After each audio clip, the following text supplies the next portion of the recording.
Selamat datang di Kombas Online Santo Benedictus. Yeay! Apa kabar semuanya nih? Luar biasa. Luar biasa. Kok kompak banget, ada skripnya ya? Ayo ngaku. Oke, selamat bergabung kembali buat teman-teman yang sudah pernah bergabung bersama kami sebelumnya di Kombas Online Santo Benedictus. Welcome home. Welcome Ya. home. Tapi buat yang baru pertama kali malam ini baru bergabung bersama kami di Kombas Online Benedictus, kita mau ajak kalian kenalan dulu nih. Tapi karena udah di-mute mic-nya, jadi sementara ini kenalannya via chat dulu ya. Jadi buat teman-teman yang baru pertama kali join di Kombas Benedictus, kalian boleh tulis di kolom chat nama kalian, terus aku lupa loh apa aja. Nama, terus kalian parokinya dari mana, atau domisilinya di mana. Udah gitu, kalian tahu Kombas Benedictus ini dari mana? Mungkin dari Instagram, dari sosmed, dari YouTube, atau mungkin diajakin sama salah satu anggota kita, atau sama teman-temannya yang udah duluan udah join di Kombas Online Benedictus. Ya, oke. Nanti kita di akhir Kombas ini akan kembali ngobrol-ngobrol sedikit ya. Jadi sementara teman-teman yang baru pertama kali bergabung di sini bisa tulis dulu di kolom chat. Nama kalian, parokia dari mana, udah gitu tahu Kombas Online Benedictus dari siapa. Oh, biasanya kita juga nanya ya, pekerjaannya apa, umur berapa, dan statusnya apa. Iya. Ya. Itu penting ya di dalam komunitas ya. Penting. Kalau belum dapat jodoh, siapa tahu di Kombas Benedictus siapa tahu dapat jodoh ya. Iya. Siapa tahu ya. Amin ya. Amin. Oke. Pada malam hari ini kita punya tema yaitu Face the Truth. Hadapi kenyataan. Yang akan dibawakan oleh guest speaker kita pada malam hari ini yaitu Wis Limiadi. Aku akan bacakan singkat ya profil dari guest speaker kita. Biasa dipanggil Wis. Ini aku harus panggilnya Ko Wis berarti ya. Karena lahir di Ujung Pandang tahun 1988. Oke, jadi aku akan panggil Ko Wis. Lalu beliau lulusan dari Purdue. Iya. Maaf ya, aku so Inggris tapi ternyata salah. Purdue University, United States. Maaf ya kalau salah ya. Purdue atau Purdue. Udah gitu, Ko Wis aktif melayani sejak tahun 2003. Berarti sudah berapa tahun? 17 tahun ya. Dia adalah founder dari YouTube channel dan platform media Katolik, yaitu Jejak Kudus. Ada Instagramnya juga by the way ya. Melayani bersama dengan Romo Bayu Ruseno, OP, dalam Cross Bible Study. Romo Bayu juga beberapa kali hadir sebagai guest speaker ya di Kombas Benedictus ya. Dan aktif sebagai asisten iman di Gereja Redemptor Mundi, Surabaya. Selain itu, Wis juga aktif sebagai pembicara Katolik dalam berbagai acara. Dan pada malam hari ini kita senang sekali ya, Ko Wis bisa hadir bersama kita. Aku mau nyapa dulu nih. Selamat malam, Ko Wis. Halo, selamat malam. Halo, selamat malam. Thank you so much, Ko Wis, sudah nyempetin waktunya nih untuk bergabung bersama kami di sini. Dan sebentar lagi ya, kita akan mulai sesi sharing dari Ko Wis. Tapi sebelumnya, kita akan menaikkan puji-pujian dulu kepada Tuhan Allah yang akan dipimpin oleh tim singer kita, yaitu ada JJ, Jessica, dan juga Quina. Dan saya sebagai gitarisnya. Kita akan share screen. Kita share screen dulu. Ya, kita akan nyanyi satu lagu yang pasti sangat familiar untuk teman-teman Katolik ya. Judulnya adalah Persembahan Hati. Yes.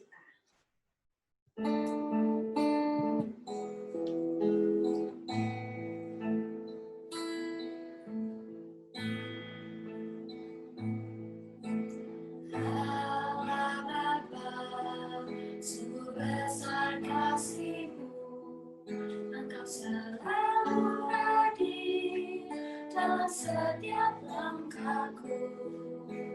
Sungguh indah ku menjadi anak-Mu, hidup dalam kasih-Mu, kasih yang tak ternilai. Tak sanggup aku membalas kasih-Mu, hanya ini Bapa yang ku bisa. Tepat terimalah persembahan hatiku, nyanyian pujian kepadamu. Ini diriku, jadikanlah alatmu, terimalah Bapa persembahan hati.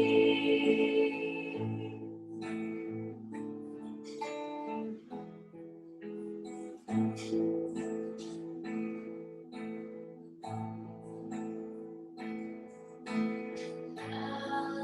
Bapa, sungguh besar kasih-Mu, Engkau selalu hadir dalam setiap langkahku. Sungguh indah ku menjadi anak-Mu, hidup dalam kasih-Mu, kasih yang tak ternilai. Tak sanggup aku membalas kasih-Mu, hanya ini Bapa yang ku bisa. Bapa, terimalah persembahan hatiku, nyanyian pujian kepadamu. Diriku jadikanlah alatmu, terimalah Bapa persembahan hati. Terimalah Bapa persembahan hati. Terimalah Bapa persembahan hati.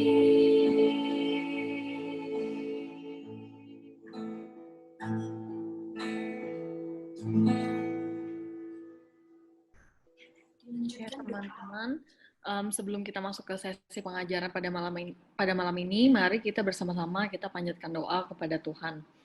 Demi nama Bapa, Putra, dan Roh Kudus. Amin. Tuhan, terima kasih atas kesempatan yang telah Engkau berikan pada malam ini. Kami semua dapat berkumpul bersama secara online untuk mendengar pengajaran daripada Kowis. Tuhan, berkatilah Kowis yang hari ini akan mengajar, kiranya apa yang akan ia katakan dan disampaikan itu adalah semuanya daripada-Mu.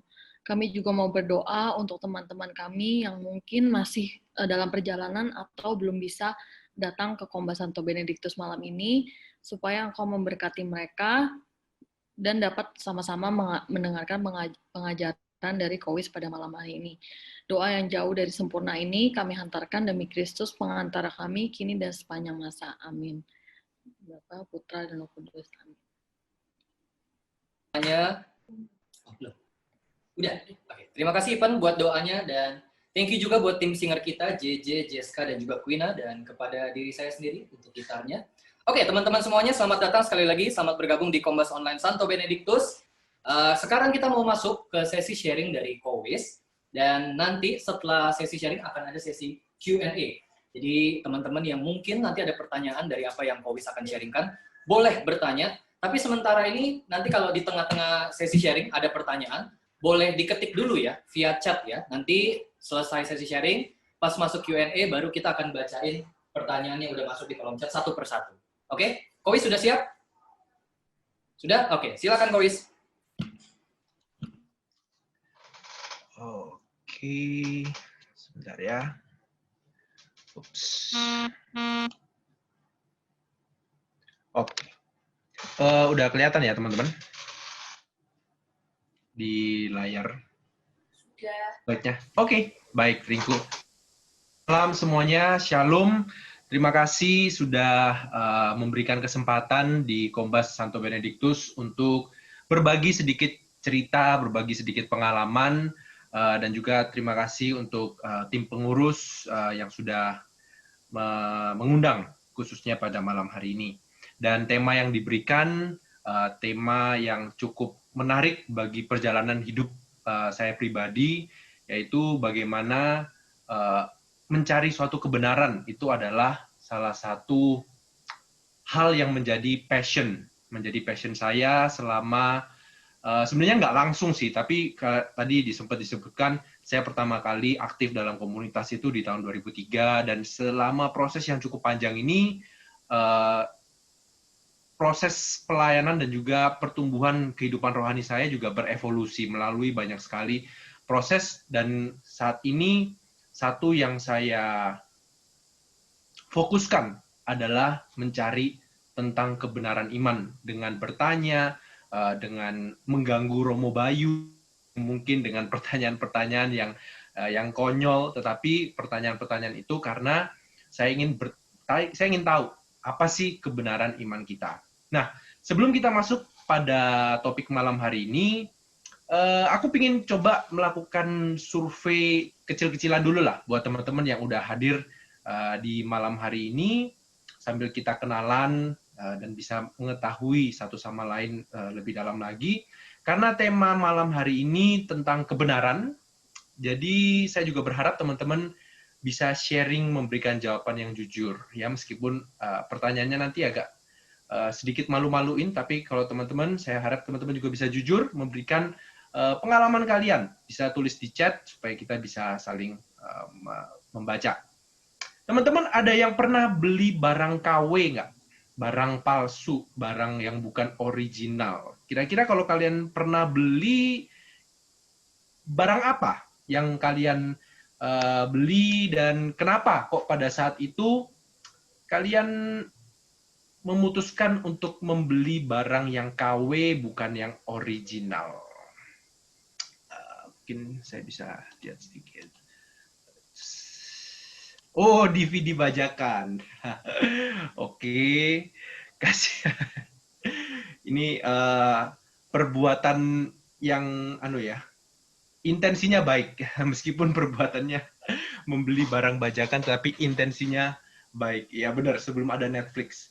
Nah, saya sendiri lumayan sering beli barang bajakan atau barang KW, khususnya barang-barang kecil sih, barang-barang elektronik kayak mouse, webcam yang saya pakai, headset, yang biasanya kalau kita beli barang originalnya itu mungkin kalau kayak Logitech dan lain-lain bisa sampai jutaan, hampir 1 juta ataupun lebih kalau mau dapatkan kualitas yang sangat bagus. Tapi kalau kita beli barang KW-nya, cari di Tokped, cari di Shopee, biasanya bisa dari barang yang jutaan, ada barang KW-nya palsunya sekitar 100-200 ribu. Alasannya sederhana aja sih, karena saya beli barang itu untuk fungsinya. Saya nggak terlalu cari prestisnya, jadi nggak butuh barang yang kayak misalnya kayak headset. Saya nggak butuh yang sampai nyaman-nyaman banget, yang sampai bassnya itu kedengaran banget. Yang penting bisa ada suaranya, bisa dipakai cukup nyaman. That's enough. Apalagi kalau misalnya kayak barang-barang yang kecil, yang gampang hilang, dan saya juga orangnya suka teledor, suka gampang kehilangan barang-barang kecil itu. Jadi kalau barang-barang kecil seperti itu, ya udahlah beli, nggak usah beli yang ori, nggak apa-apa. Karena toh kelihatannya juga sama, fungsinya juga baik, meskipun bukan yang asli, bukan barang yang sebenarnya, ya nggak apa-apa, masih cukup buat saya. Dan apa yang ingin aku tunjukkan dalam contoh ini atau kebiasaan yang sering dilakukan oleh banyak orang saat ini adalah sejatinya di dalam dunia ini ada 3 hal yang kita cari selain Tuhan. Ya, selain Tuhan ada 3 hal yang kita cari di dunia ini. Kira-kira menurut apa? 3 hal yang kita cari di dunia ini yang dicari oleh semua manusia. Menurut Anda apa 3 hal yang dicari oleh manusia, oleh kalian, oleh teman-teman semua? Apa 3 hal yang kalian cari dalam hidupmu? Teman-teman mungkin bisa tulis di bagian chat sebelum saya tunjukkan jawabannya. Kira-kira apa 3 hal yang happiness, penerimaan, acceptance ya, acknowledge, oke. Purpose of life. Oke. Nah, saya akan memberikan sebuah jawaban yang menggunakan istilah filsafat. Ya, istilahnya agak sedikit technical, tetapi kita akan mencoba mencerna istilah ini bahwa sebenarnya 3 hal ini itu adalah hal yang umum sekali, kedamaian, hal yang sangat umum yang semuanya orang kita pasti akan cari. Istilah dari filsafat ini adalah istilah namanya transcendentals. Transcendentals itu berasal dari 2 kata, yaitu trans dan scandere. Trans itu melewati, scandere itu mendaki. Jadi Transcendentals itu adalah ketika kita mencari sesuatu yang melebihi, yang kita mendaki untuk melewati suatu batas. Dan sehingga artinya Transcendentals ini adalah hal yang akan membawa kita untuk naik melewati apa yang terlihat oleh mata kita, oleh fisik kita. Istilah ini digunakan oleh para filsafat kuno seperti Socrates, Plato, Aristotle, dan juga filsafat Katolik, filsuf Katolik, Santo Agustinus, Santo Albertus Agung, Santo Thomas Aquinas. Nah, apa saja ketiga hal transcendentals ini? Meskipun tadi saya katakan ini digunakan oleh para filsafat yang bukan Katolik, tetapi kita bisa melihat definisinya di dalam Katekismus Gereja Katolik nomor 41, di mana dikatakan segala makhluk menunjukkan keserupaan tertentu dengan Allah. Segala makhluk ya. Jadi bukan hanya manusia, tetapi hewan, tumbuh-tumbuhan, laut, gunung, matahari, bulan, bintang, dan semua yang ada. Semua ciptaan itu menunjukkan keserupaan tertentu dengan Allah. Nah, apalagi manusia yang diciptakan menurut sesuai dengan citra Allah. Oleh karena itu, aneka ragam kesempurnaan makhluk ciptaan, yaitu ada 3, kebenarannya, kebaikannya, dan keindahannya mencerminkan kesempurnaan Allah yang tidak terbatas. 3 hal ini, kebenaran, kebaikan, keindahan. Atau kalau dalam bahasa Inggris, truth, goodness, and beauty adalah 3 hal transcendental yang dicari oleh semua orang di dunia ini. Dan kesempurnaan dari ketiga hal ini, yang paling benar, yang paling baik, dan yang paling indah adalah Allah sendiri. Makanya istilahnya Artinya kalau kita melihat gambar bunga yang ada di layar ini, kita bukan hanya melihat bunga sebagai ciptaan, tetapi di belakang bunga itu kita bisa melihat bahwa bunga ini indah karena penciptanya. Allah adalah Allah yang sangat indah atau Allah yang terindah. Kalau kita melihat matahari yang selalu terbit pagi dan terangnya bersinar membawa kehangatan, kita pun teringat akan kehadiran Allah di dalam hidup kita yang selalu ada meskipun tidak terlihat, dan pertolongannya tiba selalu tepat waktu. Hal ini dilakukan oleh Yesus sendiri di dalam Injil Matius bab 6. Dan banyak ya, maksudnya salah satu contohnya adalah Injil Matius bab 6, di mana Yesus mengajarkan bagaimana cara memandang dunia ini, memandang secara transendental ini. Ketika Yesus melihat bunga bakung di ladang, dan Yesus bukan hanya melihat bunga, tetapi Yesus apa yang dikatakan dalam Matius 6 ayat 28, bagaimana bunga yang sekecil ini, bahkan Salomo dengan segala kemegahannya pun tidak pernah memiliki pakaian yang seindah bunga bakung ini. Dan bagaimana bunga yang sekecil ini dirawat oleh Allah, apalagi kita manusia. Jadi kebenaran, kebaikan, dan keindahan adalah 3 hal yang ada di dalam dunia ini, di dalam segala ciptaan, sebagai sarana kita untuk mengenal Allah Sang Pencipta. Jadi semua ciptaan adalah sarana kita untuk mengenal Sang Penciptanya. Dan di dalam kehidupan kita sehari-hari dan juga di dalam evangelisasi khususnya bagi saya pribadi di Jejak Kudus dan juga mungkin pengurus Kombas Santo Benediktus, yang pertama kali dilihat oleh orang adalah keindahan. Makanya Kombas Santo Benediktus juga setiap kali desain posternya selalu yang indah. Karena yang pertama kali dilihat orang adalah keindahan. Dan ini pun yang aku lakukan di dalam platform Jejak Kudus. Di mana aku belajar banyak dari Bishop Barron dan juga Word on Fire. Preach to evangelize with beauty. Karena perhatian orang pada umumnya yang bisa dengan cepat masuk dan meresap ke dalam hatinya adalah melalui sesuatu yang indah. Tidak ada orang yang menolak hal yang indah. Jadi hal yang indah itu gampang untuk diterima.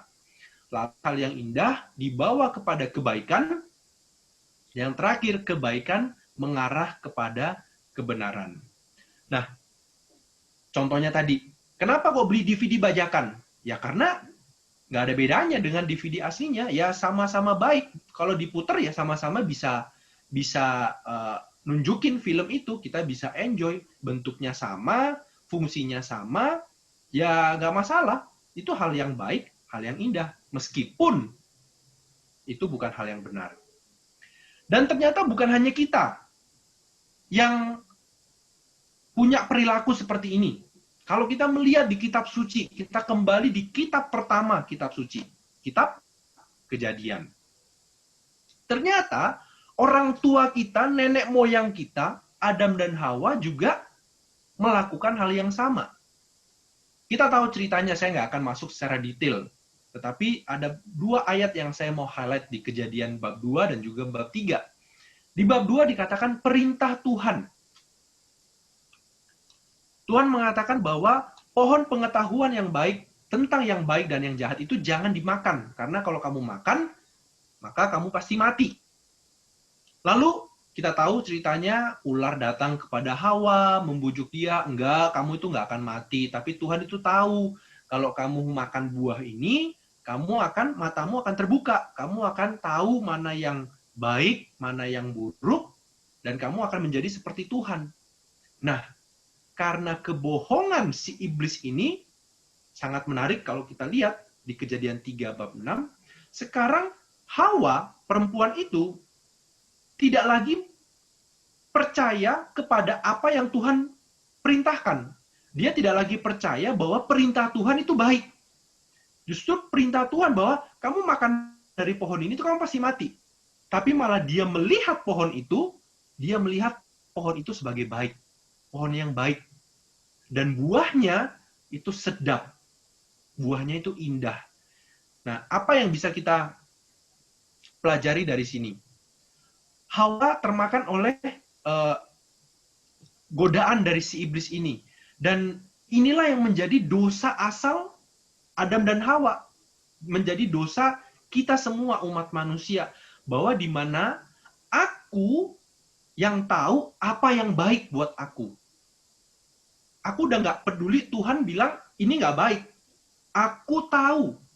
Kalau kita baca secara komentari penjelasan dari bapak-bapak gereja tentang ayat ini, sebenarnya pohon pengetahuan tentang yang baik dan yang jahat itu bukan sekedar tahu.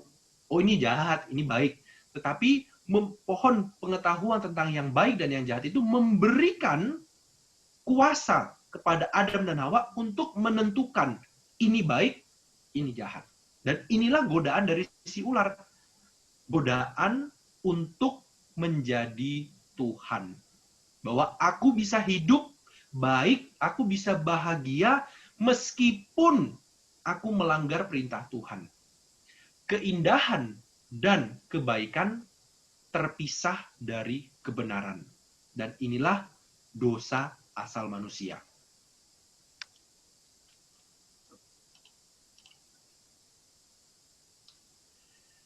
Dan kita harus tahu bahwa si iblis itu bukan seorang entrepreneur. Ya. Si iblis itu nggak pinter inovasi. Si iblis itu nggak kreatif. Strateginya dari dulu, dari Adam dan Hawa sampai sekarang itu sama. Caranya dia menyesatkan manusia itu sama. Yaitu dengan menggoda kita untuk menjadi Tuhan. Dengan cara apa? Dengan cara memberikan kita hal-hal yang kelihatannya baik. Memberikan hal-hal yang kelihatannya indah. Dan yang lebih parah lagi, yang paling ampuh jurusnya, memberikan kepada kita hal-hal yang kita idam-idamkan. Si iblis datang dan mempengaruhi kita dengan apa yang terlihat indah dan baik. Nah, tetapi iblis tidak akan pernah datang dan memberikan kita suatu kebenaran. Karena the devil is the father of lies. Iblis bisa menggunakan, mengecoh kita dengan kebaikan dan keindahan, tetapi tidak pernah dengan kebenaran. Oleh karena itu, mengapa hari ini topiknya penting sekali. How we can face the truth, how we can know the truth. Oke, sebelum kita masuk ke topiknya lebih dalam lagi, sekedar buat gambaran, kalau kita mau ngomong evangelization, kalau kita mau ngomong mewartakan iman Katolik, urutannya adalah beauty, goodness, truth. Kita pancing orang dengan suatu hal yang indah, dari hal yang indah itu mereka tahu bahwa hal ini baik, dan dari hal yang baik itu mereka menerima kebenaran. Tetapi kalau kita ngomong masalah pengembangan kehidupan rohani kita, pertumbuhan kehidupan rohani kita, prioritasnya sekarang berbeda. Kebenaran harus menjadi yang pertama. Karena tanpa kebenaran, kebaikan dan keindahan itu akan disiasati atau disesati oleh si iblis. Dan kita akan masuk dengan gampang ke perangkap si iblis. Kalau kita tidak tahu apa itu kebenaran, kalau kita tidak mau mencari apa itu kebenaran. Sekali lagi, ini bukan berarti bahwa kita nggak boleh mencari hal-hal yang indah. Kita nggak boleh mencari hal-hal yang baik. Tentu saja boleh. Dan gereja Katolik pun menggunakan cara ini. Kalau kita melihat gereja Katolik kita di Indonesia, arsitekturnya sangat indah, desain interiornya juga sangat indah. Ada lukisan, ada kalau di Katedral Jakarta kan secara arsitektur luar biasa indahnya. Kalau di RM secara ada di pinggir-pinggirnya ada stained glass-nya. Jadi kita begitu kita masuk ke gereja, kita di imajinasi kita, pikiran kita tuh ditangkap dengan hal-hal yang indah. Jadi gereja tidak melarang kita untuk mencari hal yang indah atau hal yang baik di dalam gereja maupun di luar gereja. Tetapi kita untuk pertumbuhan kehidupan rohani kita yang perlu kita pegang, yang perlu kita menjadi fondasi hidup rohani kita haruslah kebenaran. Contohnya lagi di dalam gereja yang seringkali terjadi adalah ini bukan bermaksud menyindir atau mengkritik apa, karena saya juga pernah melakukan hal ini. Di gereja yang seringkali menjadi problematika adalah kalau di RM ya, saya nggak tahu di tempat teman-teman semua, paduan suara. Ya, paduan suara. Di mana paduan suara itu kadang paduan suaranya oke banget. Mereka nyanyi lagunya wah banget. Tetapi saking wahnya, apa yang terjadi? Kadang misa itu malah jadi konser. Ya, misa itu harusnya komuni udah selesai, tapi karena paduan suaranya lagunya ini lagu yang wah, lagu yang panjang, akhirnya kita waktunya agak molor. Itu hal yang baik, hal yang indah. Menyanyi buat Tuhan itu hal yang baik dan hal yang indah. Tetapi tidak pada tempatnya, itu bisa menjadi batu sandungan. Jadi oleh karena itu, untuk pertumbuhan kehidupan rohani kita perlu tahu, kita perlu cari kebenaran. Seorang kudus yang bernama Uskup Venerable Uskup Fulton Sheen mengatakan di salah satu bukunya yang sangat indah, saya rekomen teman-teman untuk baca buku ini, judulnya Butuh 3 untuk menikah, 3 to get married. Itu buku yang sangat baik, khususnya jika teman-teman ingin mempersiapkan hidup pernikahan. Buku ini sangat-sangat membantu untuk melihat kebenaran di dalam sakramen pernikahan dan di dalam hidup berkeluarga. Jadi di dalam buku ini Bishop Sheen mengatakan bahwa tidak ada seorang manusia pun di dunia ini yang tidak menginginkan hal yang baik. It is impossible for any human not to desire goodness. Kita semua itu ingin hal yang baik. Akan tetapi mungkin bisa terjadi kita ini salah melihat baik untuk diri kita.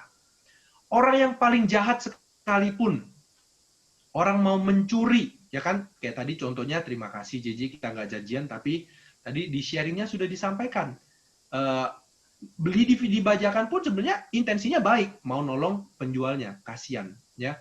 So everyone desire goodness, tetapi kadang kita salah, kita keliru dalam menilai apa yang baik buat diri kita. Karena tanpa kebenaran, kebaikan dan keindahan itu malah akan membuat kecanduan. Without beauty and goodness can become addiction. Dan ini adalah salah satu dari permasalahan dunia modern, kecanduan. Kemarin saya baca satu artikel berita World Happiness Report, di mana indeks kebahagiaan ya dari berbagai negara, dari 2010 hingga 2019, itu tren indeks kebahagiaan itu menurun. Jadi secara rata-rata, manusia semakin bertambahnya waktu, semakin waktu berjalan, semakin tidak bahagia. Dan salah satu penyebabnya adalah disebutkan dalam artikel itu, epidemic of addiction. Kecanduan. Kenapa? Karena inilah yang terjadi dengan dosa asal kita. Kebaikan dan kebenaran itu kebaikan dan keindahan dipisahkan dari kebenaran. Akhirnya, kebaikan dan keindahan itu menjadi sebuah penjara bagi diri kita. It limits our freedom. Dan kita tahu di dalam Injil Yohanes bab 8 ayat 32, Yesus mengatakan, kebenaranlah yang akan memerdekakan kamu. Jadi kebenaran is a very important part yang harus ada di dalam diri kita. Karena kebenaran itulah yang akan memerdekakan kita. The truth gives us freedom to enjoy beauty and goodness of this world. Kebenaran memberikan kita kebebasan untuk menikmati apa yang indah, apa yang baik di dunia ini, tanpa melekat pada hal-hal yang baik dan yang indah tadi. Karena kita tahu bahwa kebenarannya semua ciptaan adalah sarana untuk mengenal Allah. Jadi kita tidak melekat pada ciptaannya, tetapi kita menikmati ciptaan itu agar kita bisa mengagumi Sang Penciptanya. Oke, sampai di sini mungkin apa yang sudah saya sampaikan masih terdengar sedikit abstrak. Sebenarnya apa sih kebenaran itu? Kemarin di Instagram Jejak Kudus saya sempat sharing tentang kebaikan. Akhirnya ada di komen yang nanya, sebenarnya apa sih kebaikan? Nah, hari ini topik kita tentang kebenaran. Ya, kita mungkin teman-teman juga akan bertanya, sebenarnya apa sih kebenaran? What is the truth that I should know? Namun, sebelum menjawab pertanyaan itu, kita akan lihat dulu apa dua hal atau dua problematika dunia modern yang menghalangi kita untuk mencari dan menemukan kebenaran. Ada dua masalahnya menurut analisa saya. Yang pertama adalah ignorance. Truth is ignored. Kebenaran itu diacuhkan. Mungkin teman-teman pernah mendengar frase ignorance is bliss. Ya, ignorance is bliss.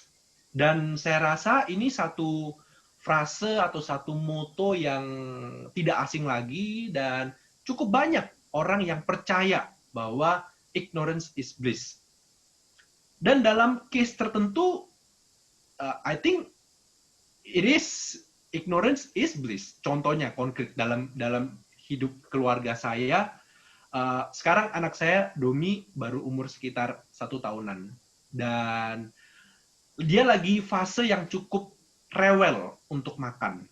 Ya, jadi every day kita udah kayak mau perang. Kalau mau ngasih dia makan itu nggak tahu dia hari ini bakal semangat makan atau bakal rewel, kita nggak tahu. Jadi itu tiap hari pergumulan yang kita hadapi, kita jalani di rumah kita. Kalau dulu awal-awal istri saya masih sering ikut seminar, ikut webinar untuk gizi anak, cara memberikan empasi dan lain-lain. Jadi dia tahu informasi, oh anak ini kalau umur sekian, beratnya sekian, dia setiap hari harus makan kalorinya sekian. Berarti per tiap kali makan kalorinya harus sekian. Kalau di total volumenya berarti dia kalau makan harus volume sekian. Dan sekarang karena rewel, akhirnya apa yang terjadi? Begitu dia rewel makan, terus kita lihat, waduh makannya kok baru dikit, sisanya masih banyak banget. Ini kurang banget dari gizi yang dia harus makan. Yang terjadi adalah kita tambah stres. Lihat dominya makan rewel udah stres, lihat ternyata, waduh ternyata dia makannya belum banyak, tambah stres lagi. Jadi akhirnya kalau sekarang demi yang kita cari adalah keseimbangan asupan gizi anak dan juga kesehatan jiwa orang tuanya. Karena kalau terlalu lama orang tuanya yang bisa stres. Jadi kita mencari keseimbangan antara asupan gizi dan juga kesehatan jiwa kita. Sekarang udah nggak usah hitung-hitungan. Forget all the information. Ini anak harus makan kalori berapa, harus makan volume berapa. Pokoknya dia masih mau makan, kasih makan. Dia udah nggak mau makan, ya sudah, kita anggap selesai. Dan aku rasa di dalam kehidupan rohani pun attitude ini atau sikap ini pun juga sering kita temui, atau mungkin sering kita hadapi di dalam kehidupan rohani kita masing-masing. Mungkin ada yang berpikir, kalau dikatakan di kitab suci, Yesus bilang, kalau orang itu nggak tahu dan dia melakukan kesalahan, itu nggak dosa. Tapi kalau dia tahu, dan karena aku sudah mengajar ini kepada kamu, dan kamu masih tidak melakukannya, maka kamu berdosa. Jadi, orang banyak yang dunia modern ini banyak malah, ya mending aku nggak usah aktif di persekutuan doa, mending aku nggak usah ikut Bible study, mending aku nggak usah tahu apa kebenarannya. Jadi kalau aku salah, aku nggak dosa, karena aku nggak tahu. So, ignorance is bliss. Truth is ignored. The second problem, karena kebenaran ini tidak dianggap, kebenaran ini coba dikesampingkan, maka yang terjadi adalah fenomena kedua. Kebenaran itu menjadi relatif. Aku punya versi kebenaranku sendiri, teman-teman kalian punya versi kebenaranmu sendiri. Akhirnya siapa yang benar? Ya, kamu benar, aku benar, we agree to disagree. Kebenaran itu menjadi hal yang relatif.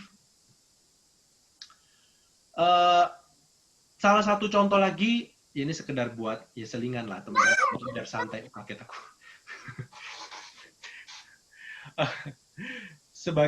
Sebagai contoh kebenaran relatif, ini anak saya, dia suka banget sama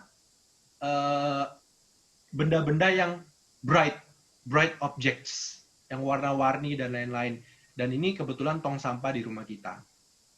Jadi ya buat dia sebagai anak main di tong sampah itu nggak baik. That's the truth, itu nggak baik buat dia. Tapi buat bapaknya, buat jadi presentasi, buat jadi contoh, buat dalam persekutuan doa itu contoh yang baik. Jadi bapaknya foto dulu baru nolongin anaknya. Jadi truth is relative. Nah, bagaimana cara menentukan kebenaran kalau kebenaran itu relatif? Yang ada sekarang adalah demokrasi. Kebenaran itu ditentukan dari jumlah suara mayoritas.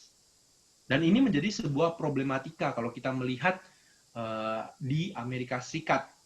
Ada dua masalah yang selalu diperdebatkan. Setiap kali pemilihan presiden, setiap kali pemilu, selalu diperdebatkan dua masalah ini. Dan kita akan bahas secara singkat.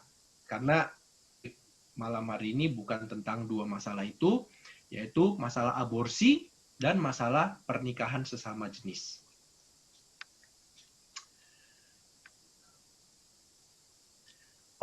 Argumen dari orang-orang yang pro aborsi selalu mengatakan kehamilan di luar nikah, kehamilan karena pelecehan seksual itu adalah hal yang tidak baik. hal yang mengurangi kebebasan dari si wanita atau si ibunya. Ibu ini jadi tidak punya hak untuk memilih karena hal ini terjadi.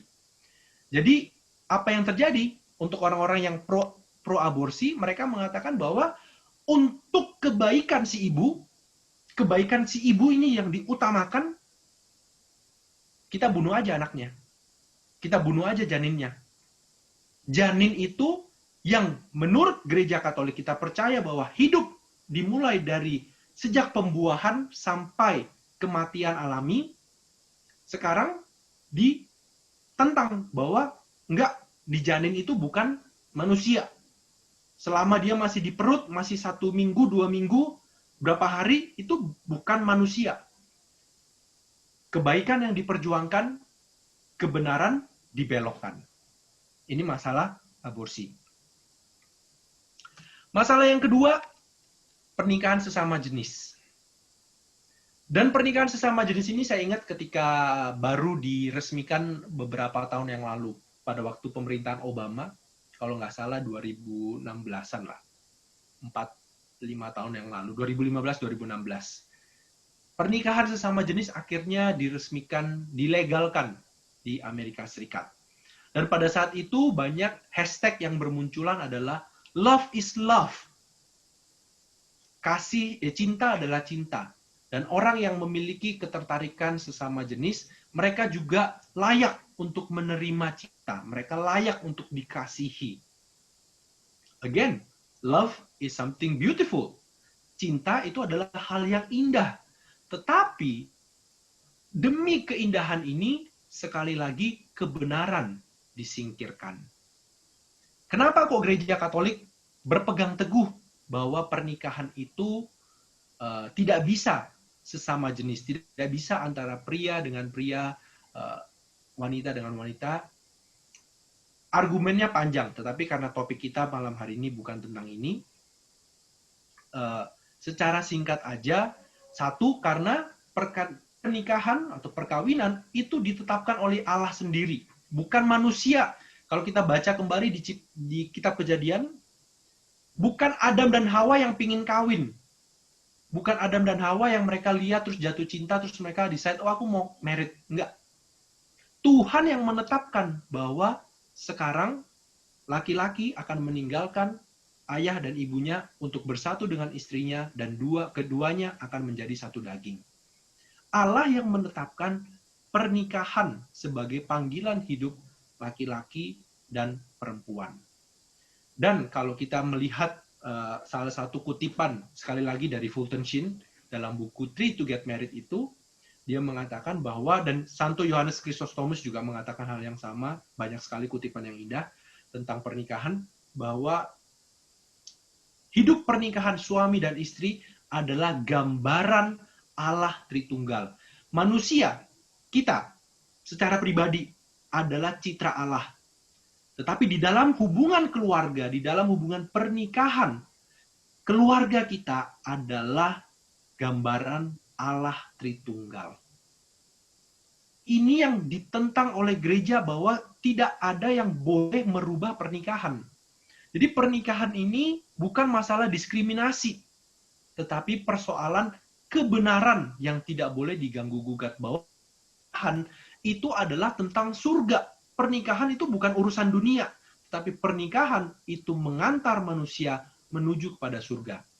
Kalau pernikahan itu diganti definisinya sehingga boleh untuk sesama jenis, maka pernikahan hanya soal dunia, hanya tentang persoalan di dunia, tidak lagi membawa kita kepada surga. Dan ini yang ditentang dan dijaga oleh gereja. Bukan soal diskriminasi, tapi ada kebenaran yang tidak bisa diganggu-gugat. Nah, the question of the day. Apa itu kebenaran? Quid est veritas? Ini diucapkan oleh Pontius Pilatus kepada Yesus. Di Injil Yohanes 18:38. Pilatus bertanya kepada Yesus, apakah kebenaran itu? Dan mungkin sekarang kita punya dan I hope sekarang aku bisa memberikan sedikit rasa penasaran untuk teman-teman semua, untuk juga bertanya sebenarnya apa sih kebenaran itu? Di mana aku harus belajar tentang kebenaran itu? Berapa buku yang aku harus baca? Berapa kali persekutuan doa yang aku harus ikut? Bible study yang aku harus ikut sampai aku menemukan kebenaran itu? Hari ini kita akan melihat kebenaran yang konkret. Bahkan sangat konkret. Kebenaran yang pertama, nggak perlu banyak baca buku. Kebenaran yang pertama, God exists and you are not God. Kebenaran yang pertama, Tuhan itu ada. Kita manusia bukan Tuhan. Mungkin kita langsung teman-teman kayak, well, duh, ya kayak ini so obvious banget. Tapi, is it? Bukankah kita sering tergoda untuk menjadi Tuhan? Bukankah kita sering seperti Adam dan Hawa, digoda dan jatuh di dalam dosa karena kita ingin menjadi Tuhan atas diri kita sendiri, untuk menentukan apa yang baik untuk kita, untuk melakukan apa yang aku mau, bukan apa yang Tuhan mau. Kebenaran yang pertama ini mengajarkan kita bahwa Tuhan adalah Sang Pencipta dan kita adalah ciptaannya. Dan ada satu implikasi yang sangat penting kalau teman-teman lihat di gambar ini. Gambar ini adalah lukisan Michelangelo di atas langit-langit Sistine Chapel. Kalau teman-teman ke Vatikan, kalian bisa ikut tur Vatikan Museum, masuk ke Sistine Chapel. Di dalam nggak boleh foto, tapi puji Tuhan sekarang handphone sudah canggih, ada front kameranya. Kalau ketangkep dimarahin satpam, jangan salahin saya. Tapi kalau teman-teman mau foto, bisa pakai front kamera dari bawah, ceklik atas. Tapi official rule-nya nggak boleh ketangkep.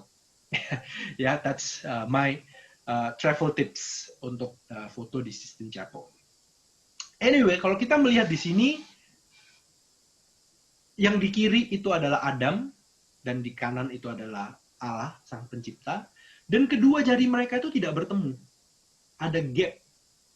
Dan ini adalah satu pesan bahwa antara Tuhan sebagai Sang Pencipta dengan kita sebagai ciptaan, ini adalah perbedaannya itu jauh berbeda, lebih jauh besar bedanya daripada perbedaan kita dengan bakteri yang ada yang tidak kelihatan. Ya, bakteri atau sel yang tidak kelihatan dengan mata kita. Ada gap yang sangat besar antara yang tidak terbatas dengan kita yang terbatas. Dan seringkali kita lupa akan hal ini. Kita lupa akan gap ini. Makanya gereja setiap tahun pada hari Rabu Abu selalu mengingatkan kita. Saya nggak tahu kalau di gereja teman-teman, kalau Rabu Abu, romonya bilang apa. Biasanya ada yang kalau di RM, biasanya mungkin karena umatnya banyak, mereka pakai versi yang singkat. Bertobatlah dan percayalah kepada Injil. Tetapi ada tiga opsi untuk asisten imam atau romo mengatakan saat memberikan kita abu. Yang standar atau versi yang pertama adalah mengatakan ucapannya itu, ingatlah bahwa engkau adalah debu dan engkau akan kembali menjadi debu. So the first truth should humble us. The first truth ini memberikan konteks bahwa we are not the center of the universe. Seringkali ini yang menjadi godaan kita. Kita berpikir bahwa dunia ini berputar, berporos pada diri kita. We become the center of the universe. Dan jika kita melihat kisah Ayub, Romo Bayu kayaknya pernah bawain ini. Saya nggak tahu di sini atau kayaknya di sini ya, tentang Ayub. Dan ketika kita melihat kisah Ayub, kita tahu ceritanya. Dan ketika Ayub bertanya kepada Tuhan, berusaha mencari kenapa alasannya semua hal yang buruk ini terjadi buat dia. Apa yang Tuhan jawab? Ayub 38 ayat 4. Ayub 38 ayat 4. Tuhan menjawab, Ayub, Di manakah engkau ketika aku meletakkan dasar bumi? Ayo ceritakanlah kalau engkau mempunyai pengertian itu.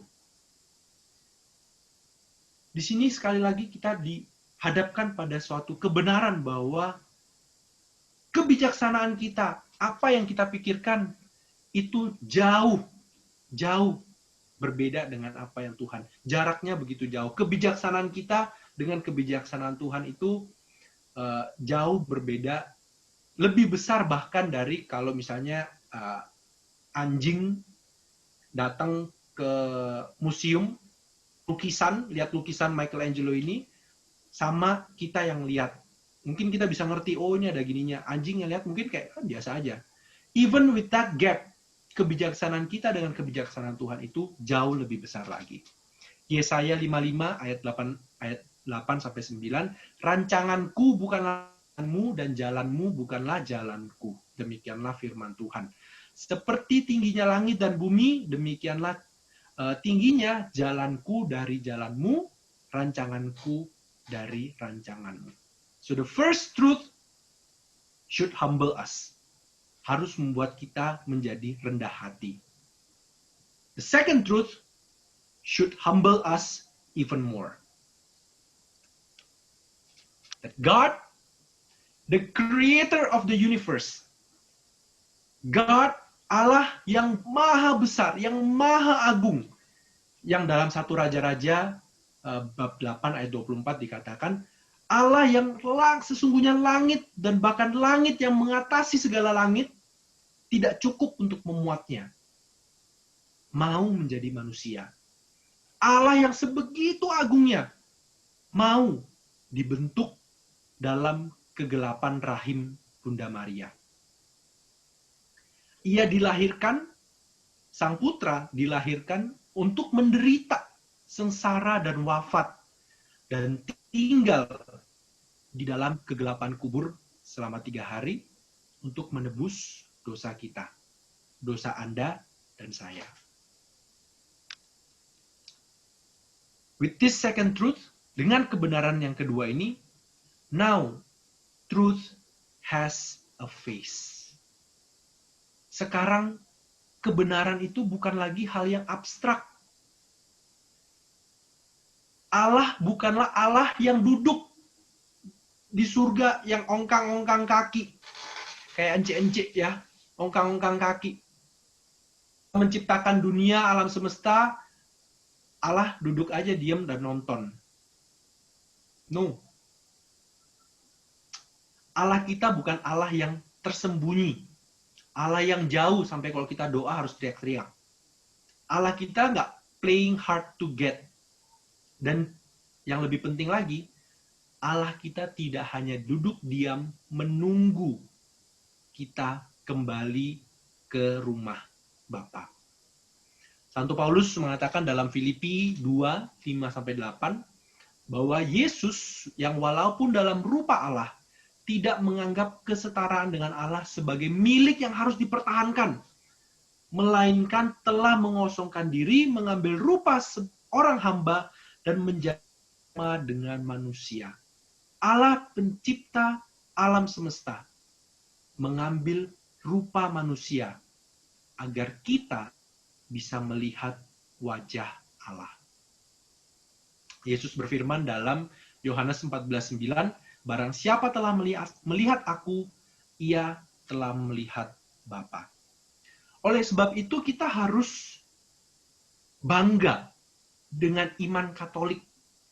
Karena iman Katolik itu bukan hanya soal ideologi, bukan hanya kumpulan kata-kata bijak, bukan hanya sebuah filosofi kebenaran yang abstrak, tetapi kebenaran iman Katolik itu konkret, nyata wujudnya, jelas rupanya.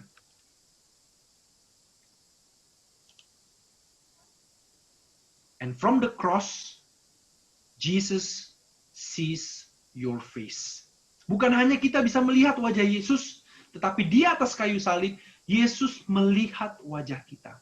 Kadang kita lupa bahwa, atau kita jarang lah berpikir bahwa Yesus itu sungguh-sungguh Allah dan sungguh-sungguh manusia. Implikasinya apa sih? Artinya apa? Ya, Yesus meninggalkan surga. Tetapi Yesus tidak meninggalkan keilahiannya.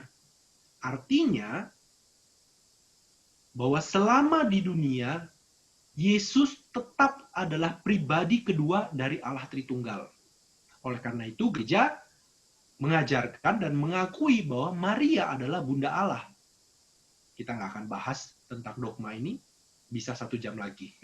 Tentang khusus untuk dogma ini. Tapi secara singkat, kenapa kita mengakui bahwa Maria Bunda Allah? Karena Yesus adalah Allah. Jadi bukan Maria Bunda Allah Bapa, Maria Bunda Allah Roh Kudus, bukan.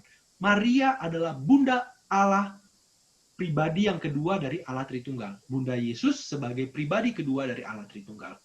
Maria Bunda Allah.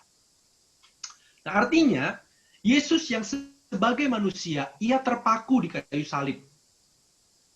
Di atas bukit Kalvari 2000 tahun yang lalu. Secara ruang dan waktu, Yesus sebagai manusia terpaku di kayu salib di bukit Kalvari 2000 tahun yang lalu. Namun di dalam keilahiannya, Yesus memiliki pengetahuan yang tidak terbatas oleh ruang dan waktu. Ini mungkin sedikit teknikal bahasanya, tetapi secara sederhana, Allah itu berada di luar ruang dan waktu. Jadi Allah itu tidak terikat sekarang, di sini, di sana, di situ, atau kemarin. Allah tidak punya masa lalu, tidak punya masa depan. Everything is present with God. Semuanya itu sekarang. Secara total pengetahuan Allah itu, Allah mengetahui segala yang terjadi di dalam waktu. Baik itu masa depan, masa lalu, dan sebagainya. Artinya, saat Yesus menderita di salib, pengorbanan Yesus ini, ya, untuk semua orang secara universal, yes. Namun secara khusus, Yesus juga mengetahui siapa kita. Di atas kayu salib, Yesus punya pengetahuan bahwa kita hari ini duduk di sini depan komputer untuk persekutuan doa ini.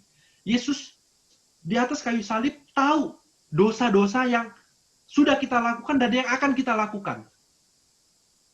So on the cross, Jesus sees our face. Yesus melihat wajah kita. Jadi kalau kita melihat patung atau lukisan Yesus di salib, dan kita benar-benar melihat tatapan mata Yesus. Tatapan matanya itu bukan pandangan yang kosong. Tetapi Yesus sedang melihat wajah kita. Karena pengorbanannya di salib adalah pengorbanan untuk kita.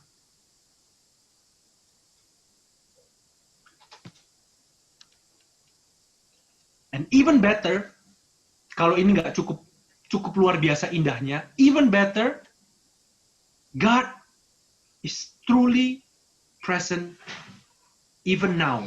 Bahkan sampai sekarang.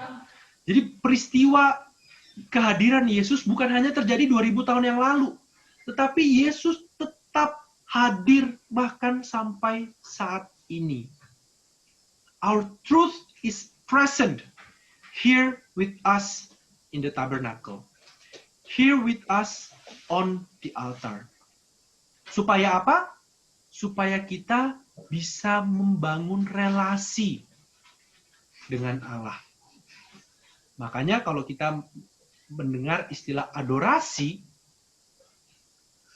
sakramen Maha Kudus, adorasi itu berasal dari dua kata, ad oratio, yang artinya mulut ke mulut. Ad oratio, mulut ke mulut. Kita menghirup hembusan napas Tuhan, mulut ke mulut. Inilah keintiman yang dimiliki dalam kekayaan iman Katolik. Tidak ada agama lain, kepercayaan lain yang mengajarkan bahwa Tuhannya itu sungguh-sungguh hadir sekarang. Bukan masa lalu, tapi sekarang hadir untuk kita, untuk teman-teman, untuk saya, supaya kita bisa ad oratio, mulut ke mulut, menghirup hembusan nafas dari Allah pencipta kita. Dan inilah sebabnya mengapa gereja sangat menyarankan umat Katolik untuk bersiarah. Nggak harus, nggak wajib, tetapi sangat menyarankan umat Katolik untuk bersiarah ke Holy Land, ke Vatikan, bukan untuk cari wangsit, bukan untuk kalau ke sana doa pasti dikabulkan, bukan. Tetapi untuk melihat dengan mata kepala kita sendiri, untuk menjadi saksi bahwa Yesus, Allah, sungguh-sungguh pernah menjadi manusia. Bahwa apa yang kita baca, apa yang kita imani itu adalah hal kebenaran. Inilah tujuan dari siarah. Bahwa Yesus itu sungguh-sungguh pernah berjalan di tanah suci. Pernah disalib di sini. Dikuburkan di sini. Dan bangkit di sini. Dan kalau kita ke Vatikan, buat teman-teman yang belum pernah melihat patung ini adalah patung tempat di mana Yesus bertanya kepada Petrus, apakah engkau mengasihi aku sebanyak 3 kali di Danau Galilea. The Church of the Primacy of Peter. Yesus bertanya kepada Petrus. Dan kalau kita ke Vatikan, di bawah altar utama Basilika, kalau kita lihat misa oleh Bapak Paus, altar utama ini hanya boleh digunakan oleh Bapak Paus. Dan ini berada di tengah-tengah Basilika Santo Petrus. Dan di bawah altar utama ini adalah makam dari seorang nelayan yang pernah hidup, yang pernah makan, yang pernah minum bersama dengan Sang Sabda yang telah menjadi daging. Yang pernah mengungkapkan imannya dengan berseru, Tuhan, kemanakah kami harus pergi? Perkataanmu adalah perkataan hidup yang kekal.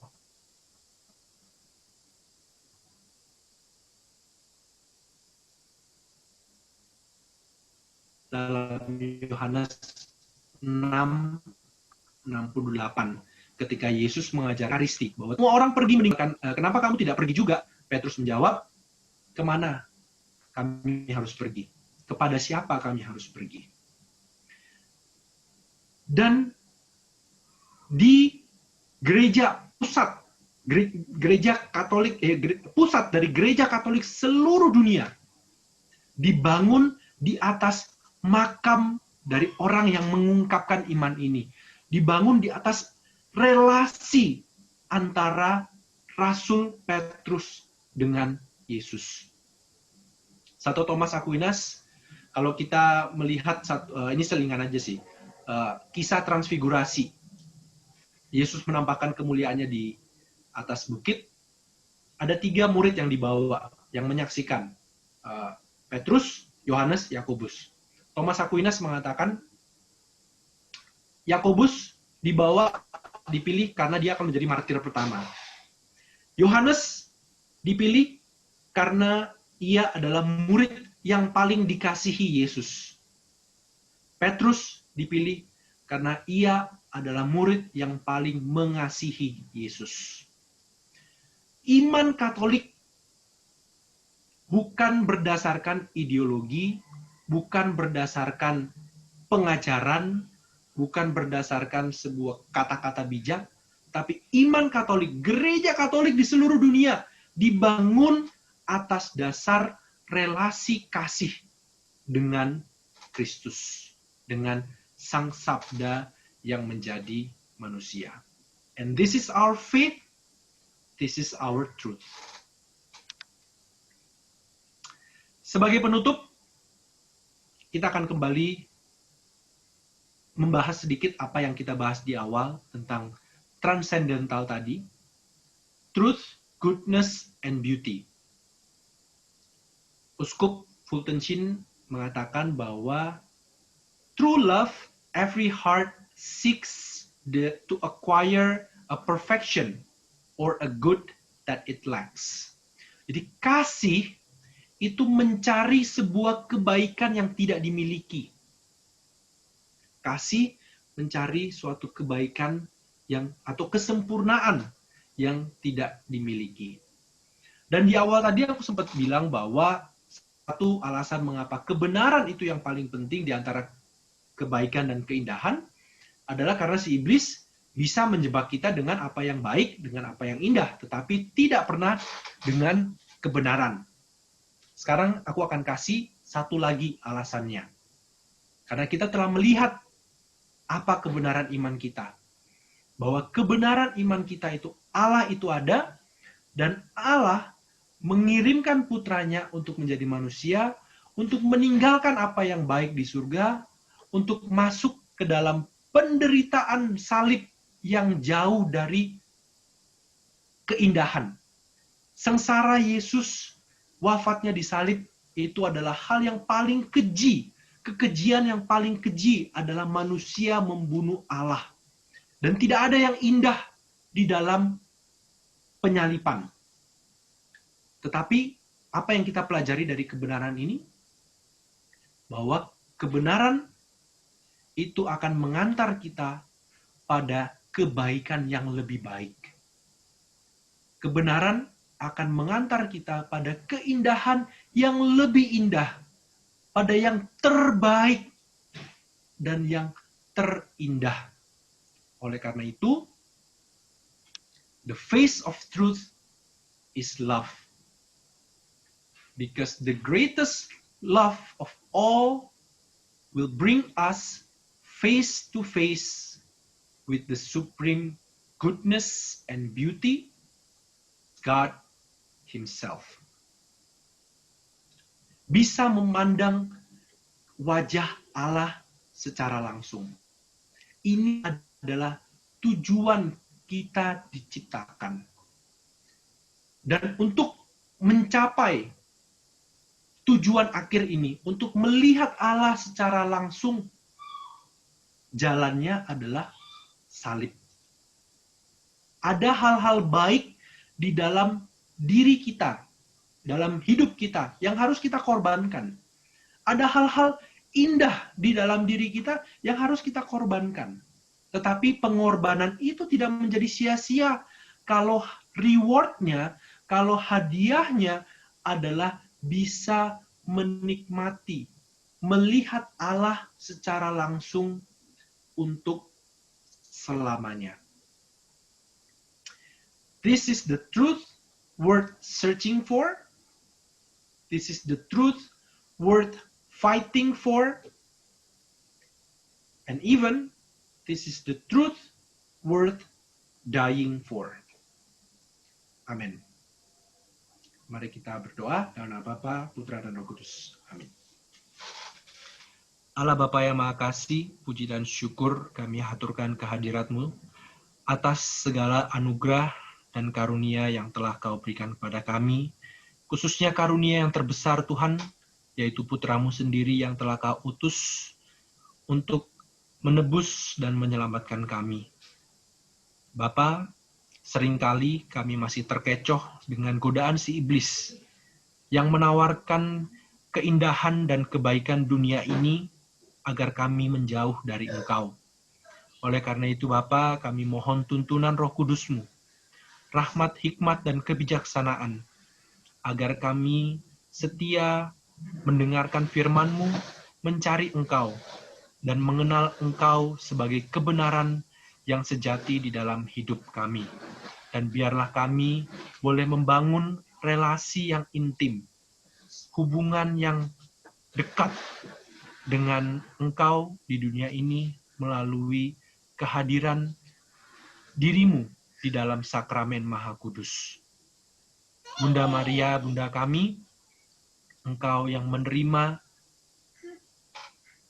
pribadi Allah, Sang Sabda di dunia ini, dampingilah kami pula agar kami boleh menerima Sang Sabda di dalam hidup kami masing-masing, sehingga Sabda ilahi ini dapat menjadi sabda yang hidup di dalam setiap perkataan dan perbuatan kami. Terimalah salam kami ya Bunda, salam Maria penuh rahmat Tuhan sertamu, terpujilah engkau di antara wanita dan terpujilah buah tubuhmu Yesus. Santa Maria Bunda Allah, doakanlah kami yang berdosa ini sekarang dan waktu kami mati. Amin.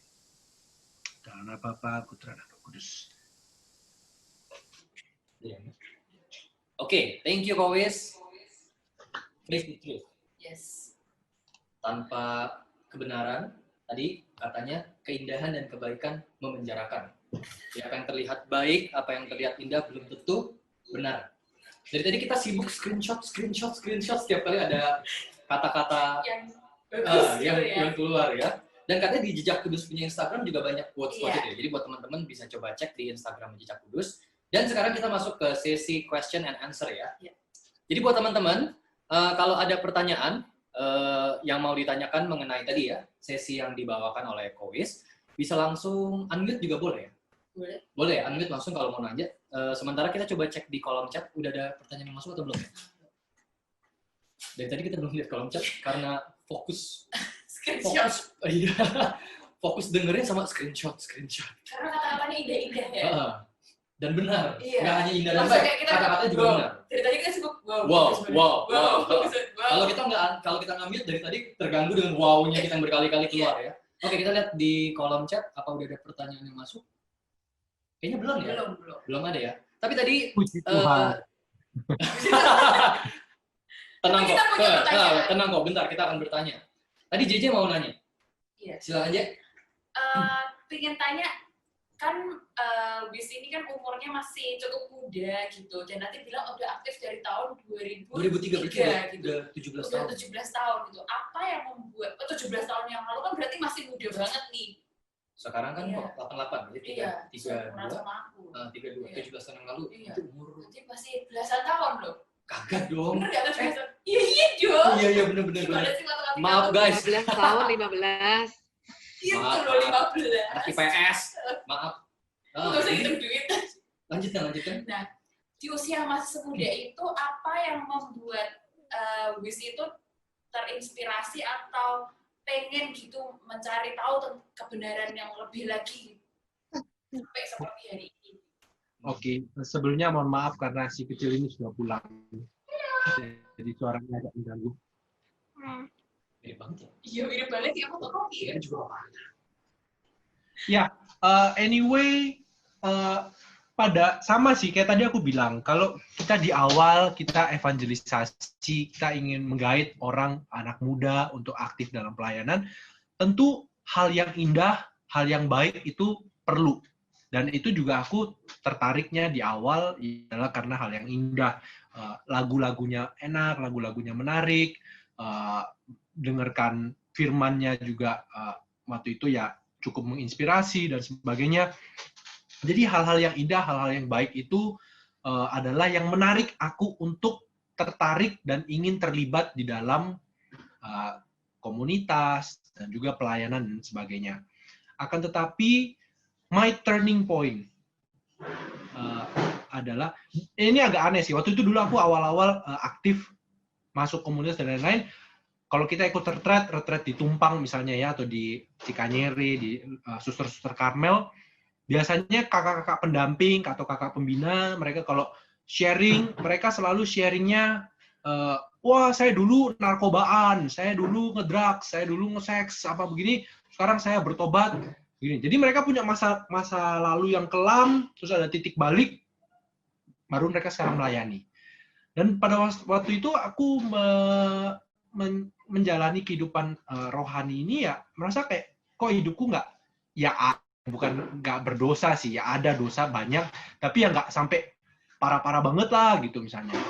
Dan akhirnya yang menjadi godaan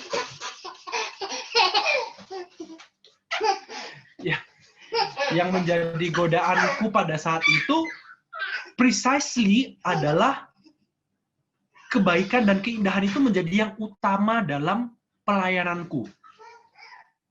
Maksudnya gini, akhirnya aku menganggap pelayanan, keaktifan di komunitas itu sebagai suatu tameng, sebagai suatu topeng untuk menutupkan apa yang benar dan apa yang sebenarnya terjadi dalam diriku, bahwa I have a lot of sin.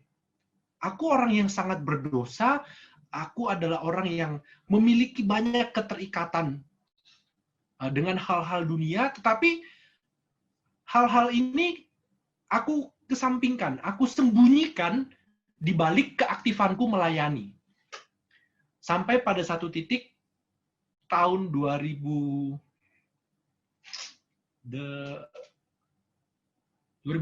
lah. I think 2008. 2008 ya, I think 2008 dalam sebuah retret, di mana di retret itu aku benar-benar memaknai apa yang diajarkan dan dimaksud dalam sakramen pengakuan dosa. If you want to learn the truth, the best place adalah confession. Karena tidak ada hal yang bisa membantu kamu untuk menjadi rendah hati selain mengakui apa dosamu. Selain mengakui bahwa aku ini orang berdosa, tapi karena aku orang berdosa, berarti aku butuh penyelamat. Because I'm a sinner, I need a savior. Unless you can admit that you are a sinner, you will never truly need a savior. Dan itu yang menjadi bagian pertama dalam kehidupan rohaniku, di mana aku merasa ya aku bisa aktif pelayanan, terlibat jadi lektor, jadi core, bawa sharing, bawa firman dan lain-lain. I can do all these things gitu, karena secara talenta memang Tuhan berikan aku talenta untuk itu. Tetapi talenta itu akhirnya malah membungkus, menutup, seakan-akan, wah aku udah nggak butuh Tuhan, dalam tanda kutip. Karena I can do all these things with my own, dengan talentaku sendiri. But in that recollection, di retret itu, di dalam sakramen pengakuan dosa, baru aku benar-benar mengalami satu perubahan. Baru di situ, my priority change. Bukan lagi hal yang indah, hal yang baik, tapi hal yang benar. Sebelumnya, kalau disuruh pelayanan, aku mau tampil di depan. Aku mau menunjukkan bahwa, oh ini talentaku. Aku nggak malu, nggak sungkan untuk menunjukkan, ini talentaku. Which is good. It's a good thing. Hal yang baik, kita mau memberikan talenta kita. Tetapi sekarang, when the truth becomes my priority, ini membuat aku sekarang lebih menginternalisasikan pelayananku dan juga kehidupan rohaniku. Aku nggak perlu lagi tampil, atau aku nggak perlu lagi perhatian itu pada aku, karena memang sebenarnya perhatian itu bukan harusnya pada diriku. Jadi kayak aku tadi bilang, it's a long process dari 2003 sampai sekarang, begitu banyak proses naik dan turun, dan naik lagi dan turun lagi yang aku alami. Tetapi secara overall, 3 hal ini benar-benar berperan dalam perjalanan hidup rohaniku, keindahan, kebaikan, dan juga kebenaran.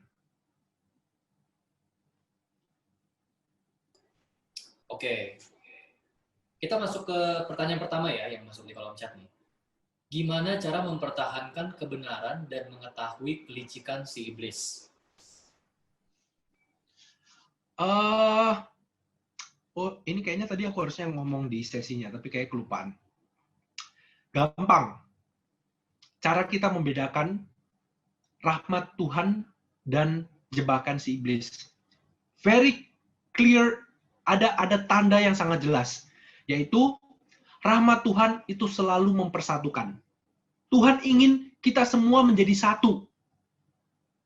Iblis ingin mencerai-beraikan. That's it. Kalau itu adalah kerja Tuhan di dalam hidup kita, hidup kita itu akan menjadi satu. Bukan terkotak-kotak, tapi hidup kita itu menjadi satu. Entah itu di dalam diri kita sendiri, atau di dalam komunitas, atau di dalam keluarga, semuanya akan menjadi satu. Tapi kalau kelicikan si iblis, semua akan terkotak-kotak. Gampangnya gimana? Cara pertama si iblis untuk membuat sesuatu itu terkotak-kotak, apa yang dipikirkan? Aku. Dalam rumah tangga, suami istri. Perceraian, alasan yang terbesar karena apa? Karena apa yang aku mau, istriku nggak kasih. Suamiku nggak penuhin apa yang aku mau. Jadi, Si iblis selalu akan menempatkan aku sebagai pusat dari dunia ini, dan karena kita menempatkan aku di tengah-tengah, sekelilingnya pasti akan tercerai-berai. Semuanya akan terpisah-pisah, terkotak-kotak. Tetapi kalau Tuhan yang ada di tengah, hidup kita itu pasti akan bukan menjadi satu, artinya menjadi satu, jadi nggak ada perbedaan, tetapi menjadi satu dalam sebuah harmoni. Menjadi sebuah harmoni. Dan itu adalah cara kerja Tuhan. Menjadikan satu itu bukan berarti aku udah nggak jadi aku lagi. Ya, teman-teman udah nggak jadi diri teman-teman lagi, karena kita menjadi satu, kita jadi melebur. Bukan. Tetapi kita menjadi satu dengan keunikan kita masing-masing, tetapi kita menjadi satu dengan, kalau Santo Yohanes Paulus II mengatakan, dengan memberikan diri kita sebagai pemberian bagi orang lain. Our life will have the fullness of its meaning by becoming a gift for others. Ketika hidup kita ini menjadi pemberian, maka keharmonisan itu akan tercipta. Oke, Kowis, tapi aku mau nanya deh. Aku nggak tahu sih pertanyaannya relevan dengan yang barusan atau enggak. Tapi gimana kalau case-nya, misalkan ada di satu keluarga ini, ada si anak misalnya. Anaknya Katolik, tapi orang tuanya mungkin enggak. Gitu. Terus orang tuanya nentang anaknya, karena dia mengambil iman sebagai seorang Katolik. Gitu. Tapi anaknya kan juga mau mempertahankan kebenaran, ya dong? Seringkali jadinya kan kayak cekcok antara anak sama orang tua gitu. Sedangkan juga di satu sisi kayak perintah Tuhan sendiri untuk menghormati orang tua kita. Yes. Tapi seakan-akan kayak untuk kita mempertahankan kebenaran, kita harus melawan ortu kita gitu. Kan jadi, nah gimana tuh? Bukankah itu justru nggak harmonis jadinya sama orang tua kita? Yes. So, ini memang satu hal yang kalau kita mau memberikan solusinya, kayak every case atau every skenario itu pasti berbeda-beda. Tetapi yang pasti kita tetap harus menghormati, ya kan? Kita perintah Tuhan itu tidak pernah saling bertentangan satu sama lain. Satu contoh, Santo Fransiskus Assisi. Ya ini contoh agak lama ya. Santo Fransiskus Assisi, ketika dia mengalami sentuhan Tuhan dan dia waktu itu dia mendapatkan mendapatkan penglihatan. Dia di satu gereja, nama gereja itu di kota Assisi namanya San Damiano. Dan di dalam gereja San Damiano itu ada sebuah salib. Dan waktu itu Santo Fransiskus berdoa di depan salib itu dan dia mendengar suara Tuhan. Dan Tuhan berkata, Fransiskus, pergilah dan perbaikilah gerejaku.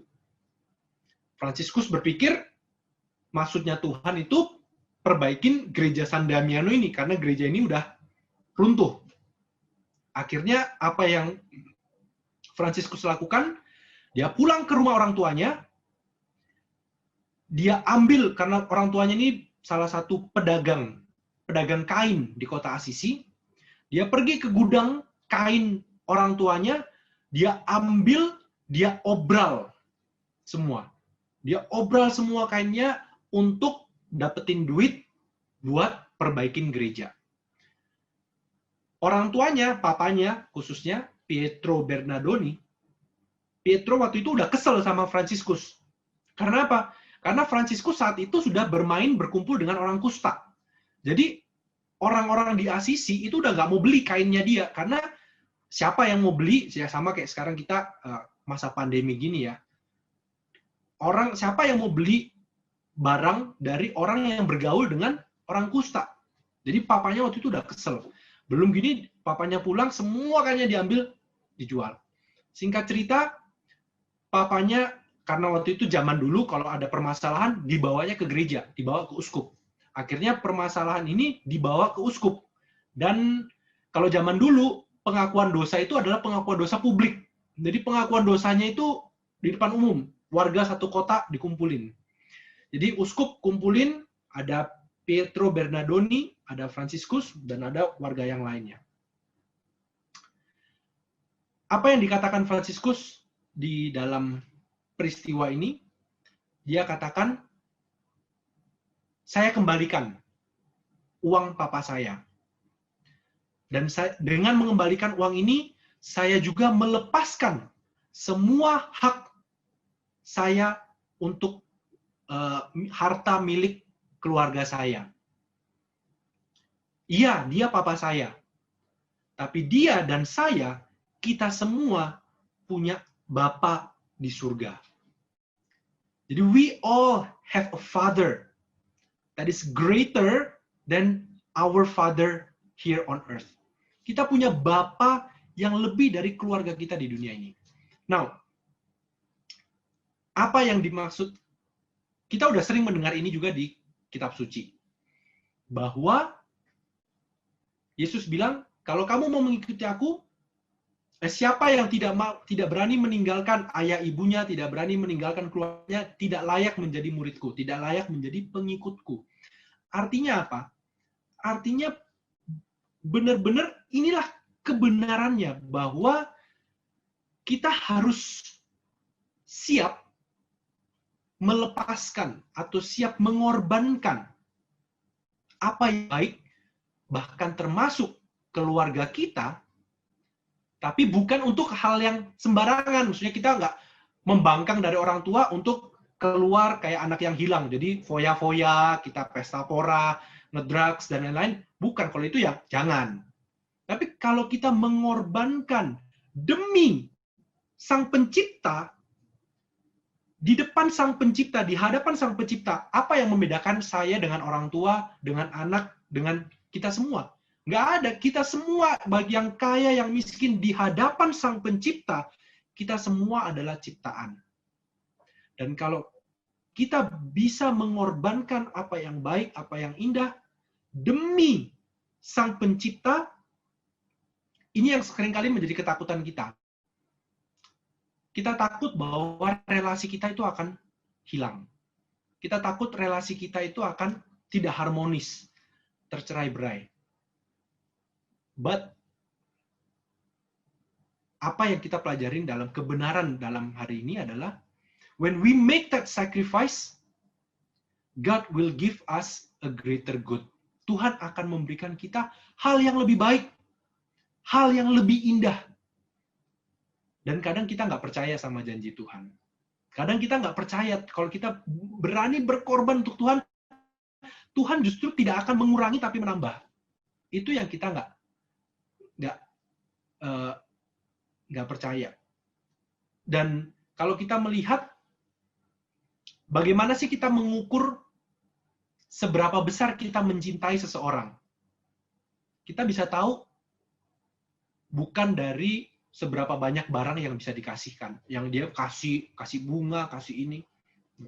Kita bisa tahu seberapa besar cinta seseorang dari seberapa besar pengorbanan yang ia rela tanggung untuk orang itu.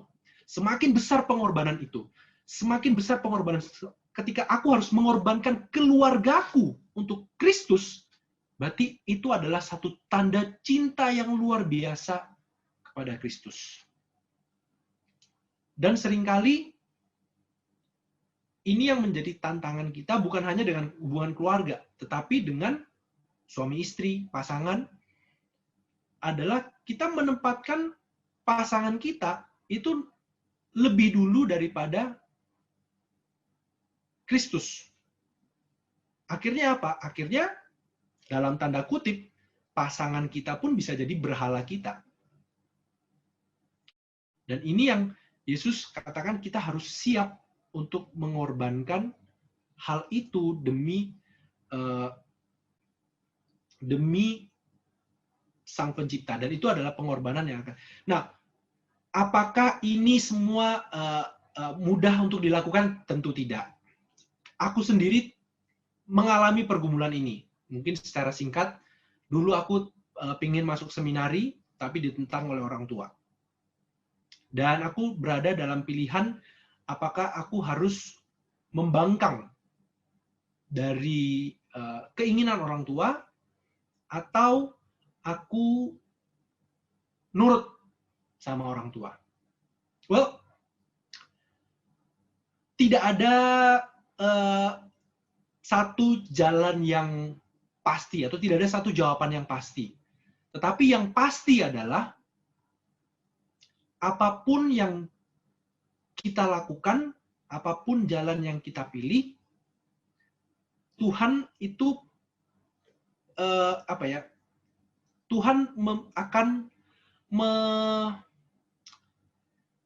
Tuhan kadang kita berpikir begini, kalau kita berdoa apakah kita akan merubah kehendak Tuhan? Sebenarnya enggak, tapi Tuhan itu akan menyesuaikan jalan rencananya dengan keputusan-keputusan yang kita pilih. Jadi kalau aku memilih untuk nurut ke orang tua, apakah itu pilihan yang salah? Apakah aku seharusnya menjadi Romo? I don't know. Aku nggak bisa jawab, dan aku nggak bisa memberikan secara definitif, oh ini sebenarnya panggilan Tuhan ini, tapi aku membangkang. Aku dulu merasa punya panggilan untuk masuk seminari, tapi aku nggak mau nggak mau menjalankan itu, aku pilih nurut sama orang tua.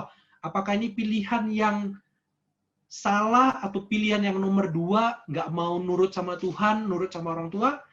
Menurut aku tidak sesimpel itu, karena ada buahnya. Buahnya salah satu yang bisa aku sharingkan ke teman-teman semua.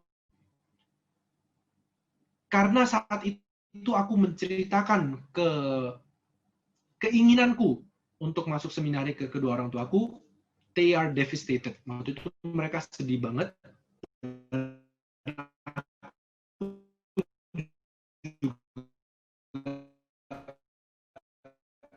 Sedih banget karena mereka sedih. Tetapi dua-duanya adalah anggota Dominika. Kemudian itu mereka sekarang aktif di gereja. Yang dulunya mereka itu hanya ya ke gereja hari Minggu. Ya udah aktif ya di lingkungan. Tapi sekarang papaku ketua DPP. Mamaku ketua lingkungan, ketua wilayah. Sudah. Jadi aku melihat bahwa ini satu Tuhan ketika kita membuat satu pilihan dan ada pengorbanan di situ, God will give us a greater good. Rahmat Tuhan akan bekerja untuk memberikan yang lebih baik daripada apa yang baik yang kita pikirkan. Jadi memang tidak gampang, tidak mudah. Ketika menjalaninya itu tidak mudah. Aku baru melihat buahnya ini pun kapan ya? 10 tahun lah. 2010 aku berencana masuk seminari. Sekarang aku baru melihat ke belakang, baru aku bisa merefleksikan bahwa ternyata dari keputusan ini, ternyata Tuhan tetap membantu, rahmat Tuhan itu tetap bekerja. Jadi bukan berarti kadang kalau kita berpikir tentang panggilan hidup, wah Tuhan mau kita jadi Romo, terus kita nggak mau, kita mau pilih hidup yang lain, berarti kita selamanya akan membangkang dari Tuhan. Sebenarnya menurut aku enggak. Terutama hal ini aku rasakan ketika si Domi lahir. Ketika Domi lahir, aku merasa bahwa this is the greater good yang Tuhan kasih dari panggilan hidupku.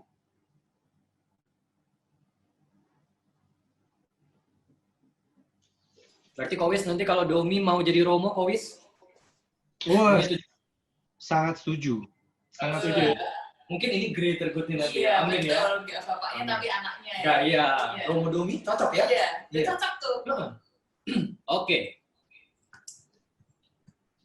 Tapi untuk sementara, Kowis harus menjaga kesehatan jiwanya dulu. Iya, untuk makan ya. Oke, kita lihat di kolom chat belum ada pertanyaan masuk lagi nih. Tapi kalau teman-teman masih punya pertanyaan, kita masih punya waktu. Oh, ternyata udah 9:11. Kalau teman-teman punya pertanyaan, mungkin kita kasih satu slot lagi kali ya. Iya. Pertanyaan terakhir. Kira-kira ada? Dia mau tanya, bisa langsung unmute.